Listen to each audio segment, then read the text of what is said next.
Siap, mantap. Oke guys, selamat datang kembali pada channel YouTube Clara Amalia Ismayanti. Oke, pada kesempatan kali ini kita akan melanjutkan materi mengenai belajar membuat website. Pada video ini saya akan membahas mengenai CSS. Oke, apa sih itu CSS?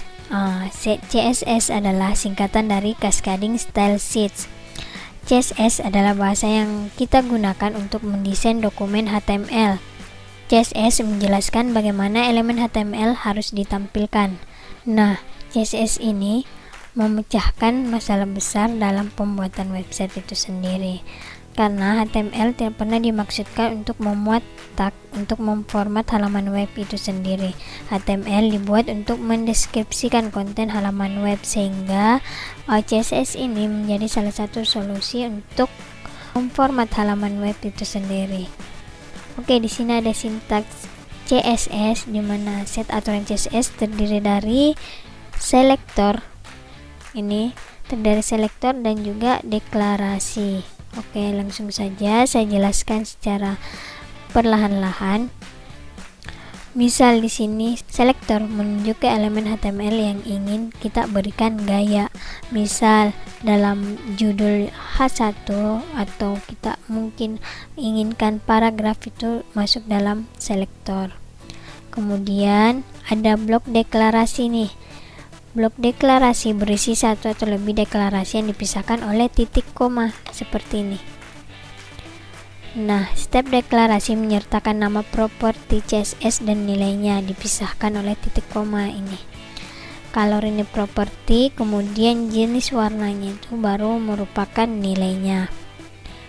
Beberapa deklarasi CSS dipisahkan dengan titik koma, dan blok deklarasi dikelilingi oleh tanda kurung kurawal.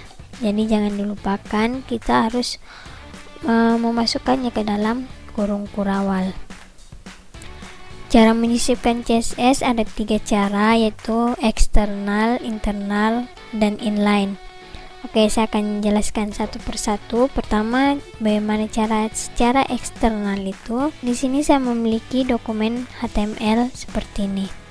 Jika saya ingin menyisipkan CSS secara eksternal, maka saya harus membuat sebuah dokumen CSS tersendiri. Sini akan saya membuatnya. Saya save dulu. Oke, namanya adalah, saya beri nama style, dan jangan lupakan ekstensinya CSS. Oke, save. Nah, di sini udah dalam format CSS. Jika sudah seperti ini caranya, dalam tag head kita akan berikan tag linknya. Tag linknya itu seperti ini. Nah, jika kita menggunakan sebuah sebelum teks sudah memuat beberapa kode umum yang kita gunakan dalam membuat suatu dokumen HTML seperti ini. Jika kita hanya mengetik kata link, itu sudah memuat kode-kode yang terdapat dalam link tersebut. Nah, dalam href ini kita memasukkan dokumen yang ingin kita linkkan gitu.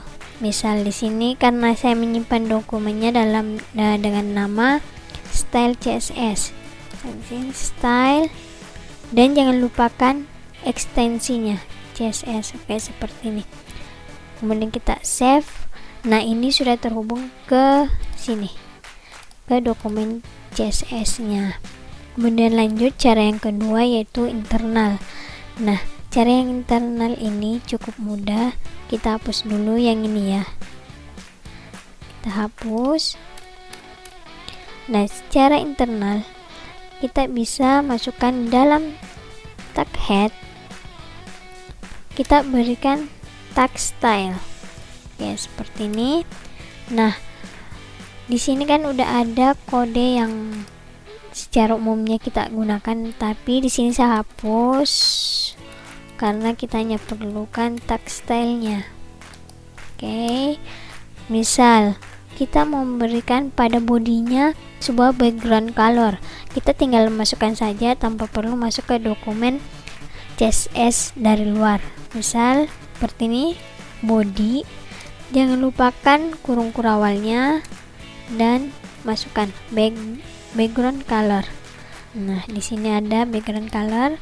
Kita masukkan nilainya, yaitu saya ingin berikan nilai dia background color orange. Oke, seperti ini. Jangan lupa ditutup, kita save.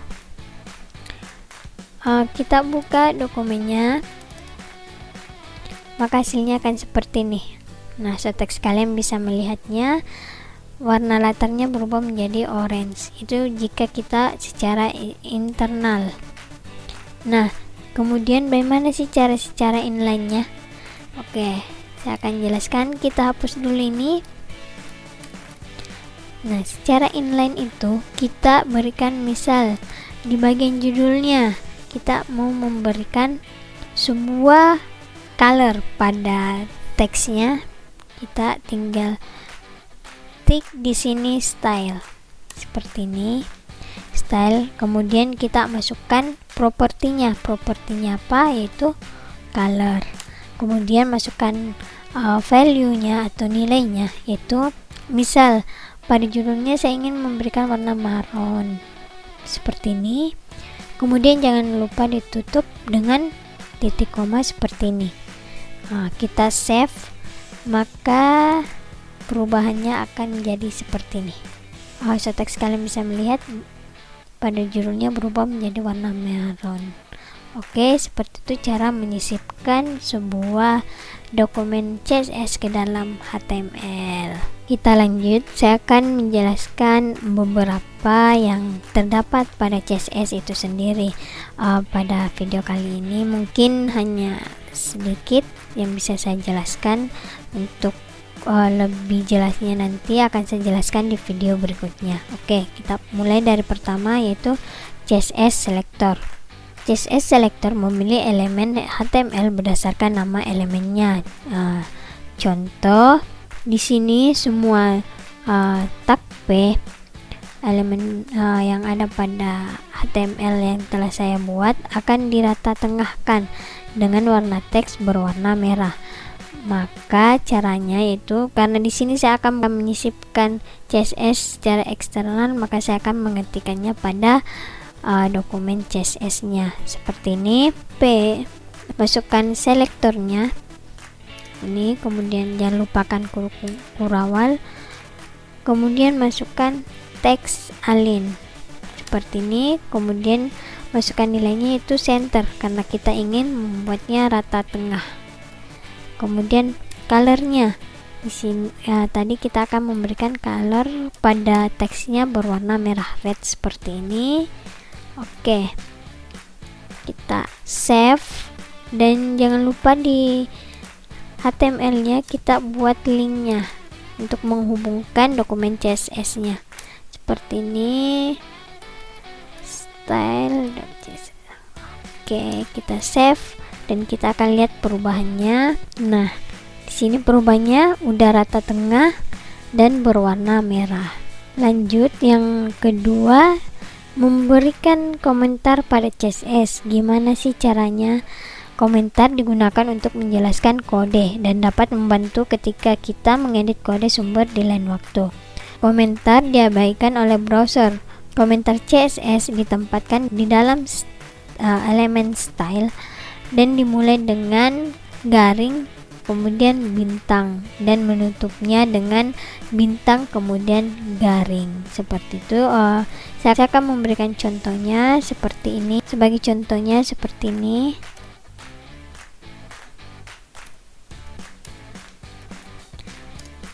Penjelasan CSS. Oke, kita tutupnya seperti ini. Kita save.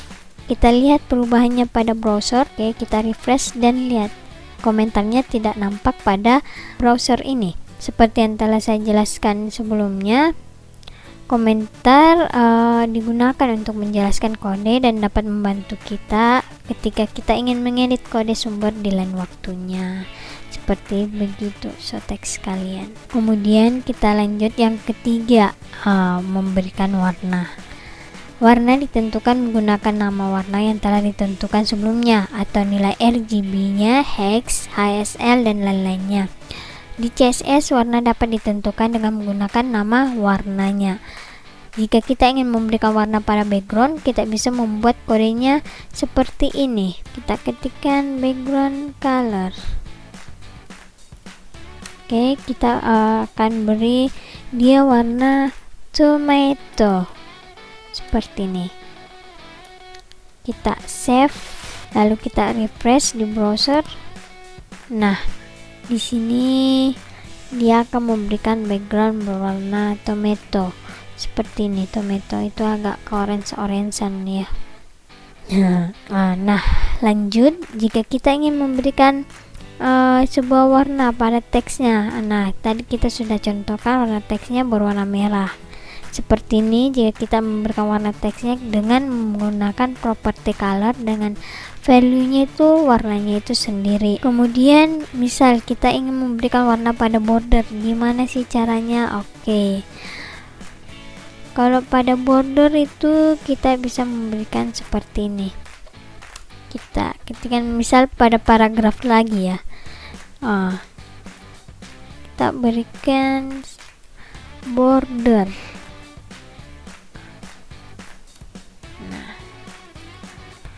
Border, kemudian nilainya apa, misal ketebalannya 2 pixel. Nah, terus jenisnya solid itu yang bersambung semua ya, yang kotak enggak. Kalau dot itu titik-titik dan lain-lainnya. Mungkin sebentar saya akan singgung sedikit mengenai ini jenis-jenis untuk bordernya pada materi yang akan saya jelaskan sebentar. Kemudian kita tentukan warnanya, misal violet, kita mau warna ungu ya, violet. Nah, kita save, kembali ke browser, kita refresh dan lihat perubahannya. Di sini ada warna ungu seperti ini kan. Oke, seperti itu dalam pemberian suatu warna pada menggunakan CSS.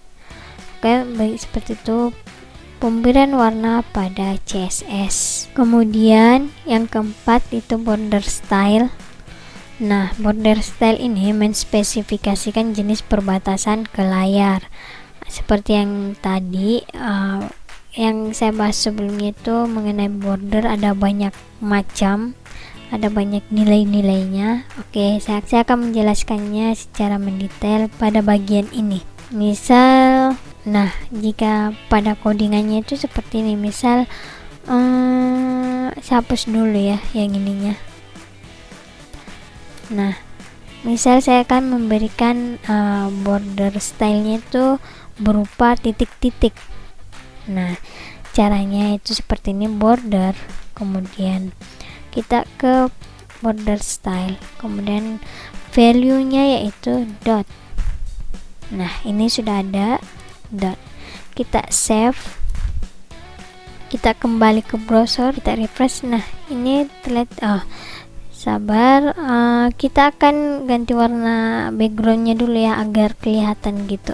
Kita akan mengganti background colornya dulu menjadi putih aja ya, seperti ini. Jika putih kita save, kemudian kembali ke browser, kita refresh dan nah ini udah kelihatan. Ini bordernya titik-titik nih kan, seperti itu jika kita ingin menspesifikasikan bordernya. Nah, cara lain, misal kita ingin bordernya itu berupa garis putus-putus. Nah, dia itu value nya adalah dash seperti ini. Kita save, kembali ke browser, kita refresh. Nah, dia akan berupa garis-garis.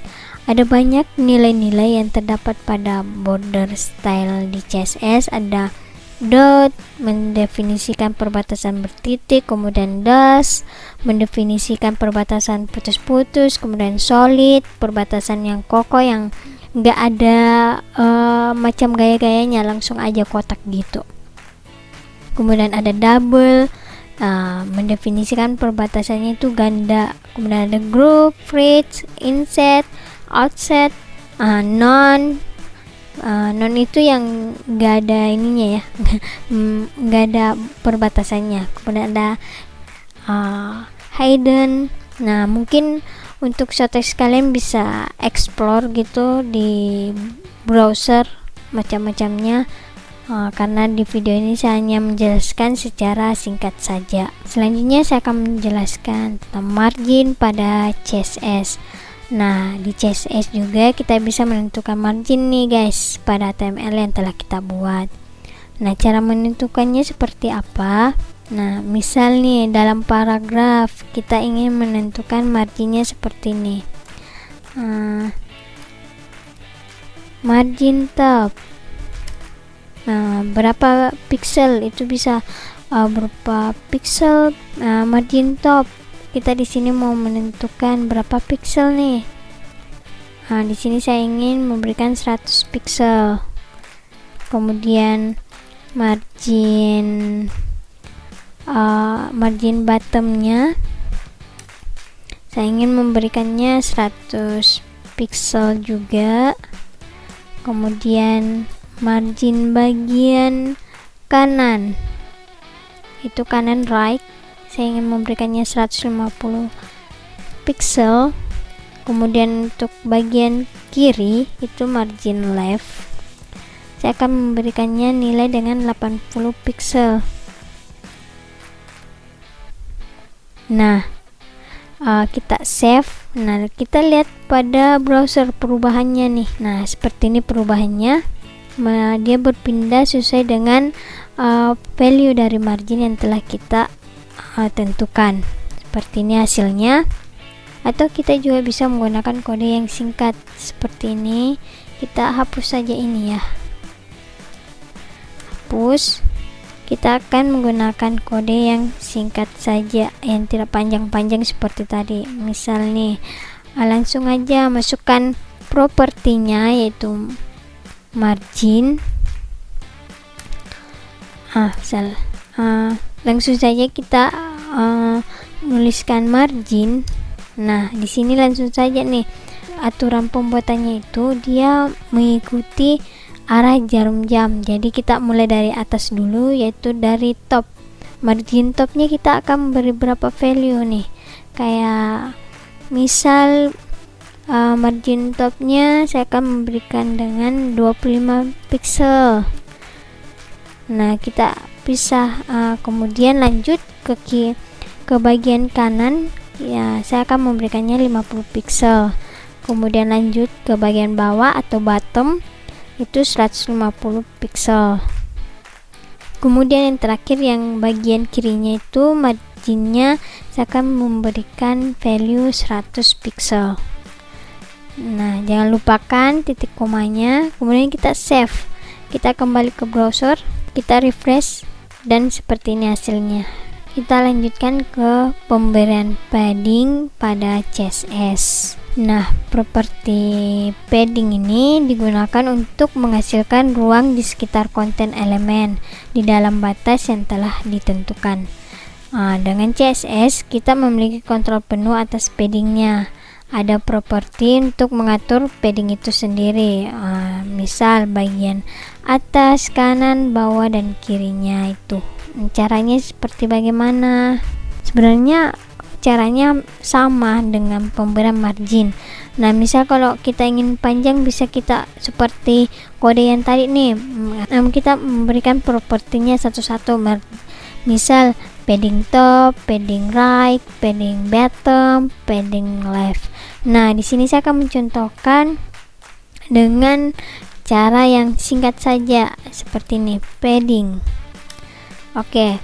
Bagian atasnya saya akan memberikan paddingnya yaitu 25 pixel, sama seperti margin. Kemudian untuk bagian kanannya saya akan memberikan dengan value 50 pixel. Kemudian untuk bagian bawahnya saya akan memberikan 75 pixel.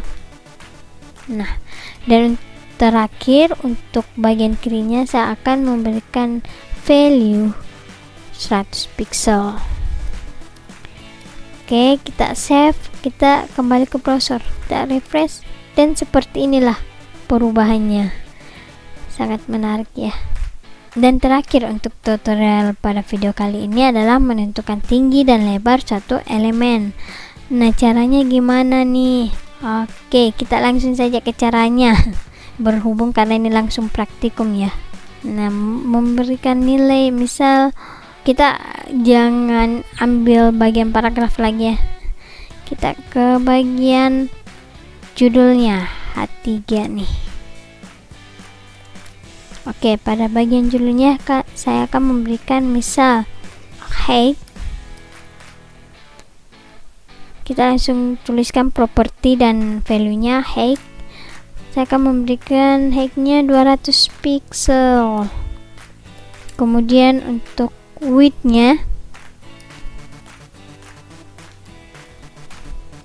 saya akan beri 50% seperti ini.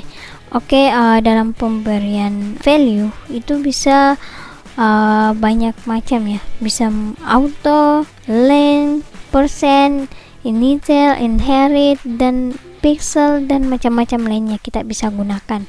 Oke, seperti ini. Kita save, kita kembali ke browser, kita refresh. Nah, maka ini seperti ini perubahannya. Tingginya sekitar 200 pixel ya tadi. Oke, dengan width-nya 50% seperti ini. Oke, saya akan coba memberikan background pada H3-nya ya. Background colornya saya kasih warna powder blue ya, powder blue. Save, kita refresh. Oke, seperti ini. Saya akan menjelaskan secara singkat lagi. Saya akan mengulangi yang saya katakan sebelumnya. Property height dan width ini mungkin memiliki nilai yang seperti yang saya katakan, ada auto. Nah, auto ini default, browser menghitung tinggi dan lebarnya secara otomatis. Kemudian ada length. Length ini mendefinisikan tinggi atau lebar dalam pixel, centimeter, dan lain-lainnya. Kemudian persen mendefinisikan tinggi atau lebar dalam persen dari blok itu sendiri. Kemudian ada initial, itu menyetel tinggi atau lebar ke nilai defaultnya. Kemudian ada inherit, dia di sini tinggi atau lebarnya akan diwarisi dari nilai induknya. Oke, seperti itu. Sekian pada tutorial belajar membuat website pada video kali ini. Mantap, semangat 45. Hore. Thank you very much.